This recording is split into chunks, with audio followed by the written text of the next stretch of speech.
September 11th பாரதியாருடைய நினைவு நாள். ஒரு கதையோட இந்த எபிசோடு ஆரம்பிக்கிறேன். 1950s என்ற ஒரு காலகட்டம். அதில் ஒரு சீனியர் லாயர் இருந்தார். பெரிய கிரிமினல் லாயர். அவர் எந்த கேஸையும் ஜெயிச்சிருவார்.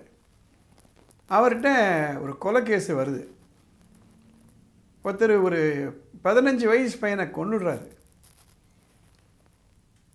ஆனால் அந்த கொலை கேஸில் ஒரு சந்தேகம் இருக்குது, பெனிஃபிட் ஆஃப் டவுட். அதை வச்சு இவர் தன்னுடைய வாத திறமையினால் அந்த கொலைகாரனுக்கு விடுதலை வாங்கி கொடுத்துட்றாரு. பெரிய சென்சேஷனல் கேஸ். எல்லா லாயர்ஸும் அவரை அப்ரிஷியேட் பண்ணுறாங்க. உங்கள் வாத திறமையை நாங்கள் மெச்சுறோம். இது நடந்து கொஞ்ச நாள் கழித்து ஜட்ஜ்மெண்ட் வருது. அதில் இந்த கொலையாளி விடுதலை ஆகிட்டார் தெரியுது. ஒரு 2-3 நாள் கழித்து அந்த சின்ன பையனுடைய அம்மா அந்த அட்வொகேட் வீட்டுக்கு, லாயர் வீட்டுக்கு வந்து கேட்டுட்டு நின்றுட்டு ரொம்ப கதறாங்க. கதறி ஒவ்வொன்று சத்தம் போடுறாங்க. இது மாதிரி அநியாயம் பண்ணிட்டியே, என் பையனை கொலை பண்ணவனை நீ காப்பாற்றி கொடுத்துட்டிய, நல்லா இருப்பியா, நீ உன் குடும்பம் நல்லா இருக்குமா அப்படின்னு மணலை வாரி தூவுறாங்க.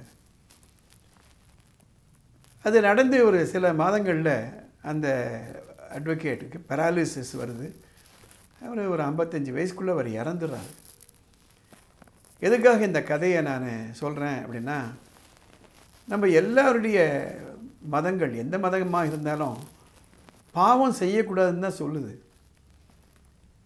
ஆனால் அது சின்ன குழந்தைகள் எடுத்து சொல்லணும், இது நல்லது, இது கெட்டது.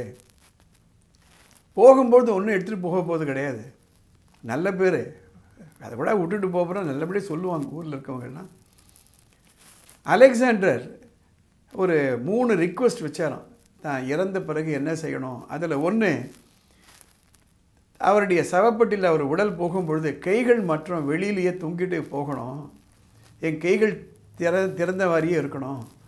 ஏன்னா போகும்போது பெரிய அலெக்சாண்டர் தி கிரேட் ஒன்றுமே எடுத்துகிட்டு போகலை. கோடி கோடியாக பல நாடுகளை சம்பாதிச்சார், பல நாடுகளை வெற்றி கொண்டார். போகும்போது ஒன்றுமே எடுத்துகிட்டு போகல, வெறும் கையோடு போனார் அப்படின்னு எழுதி வைங்கள், இது மாதிரி செய்யுங்கன்னு. பாரதியார் மட்டுமல்ல, திருக்குறள் அதிகாரம் 32 இன்னா செய்யாமை. 2 குறள் 319 பிறர்க்கென்னா முற்பகல் செய்யின் தமக்கென்னா பிற்பகல் தாமே வரும். இதனுடைய பொருள், ஒருவன் மற்றவருக்கு துன்பமானவற்றை முற்பகல் செய்தால் பிற்பகலில் துன்பங்கள் தாமே அவனை தேடி வந்து துன்புறுத்தும். அடுத்த குறள் 320 நோயெல்லாம் நோய் செய்தார் மேலவாம், நோய் செய்யார் நோயின்மை வேண்டுபவர். இதனுடைய அர்த்தம், மற்றவருக்கு துன்பம் செய்தவன் துன்பம் அடைவது உறுதியே.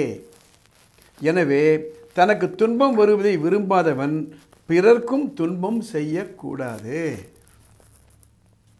எனக்கு துன்பம் வரக்கூடாதுன்னா நான் துன்பம் செய்யக்கூடாது. பொய் சொல்கிறது, நம்பிக்கை துரோகம் பண்ணுறது,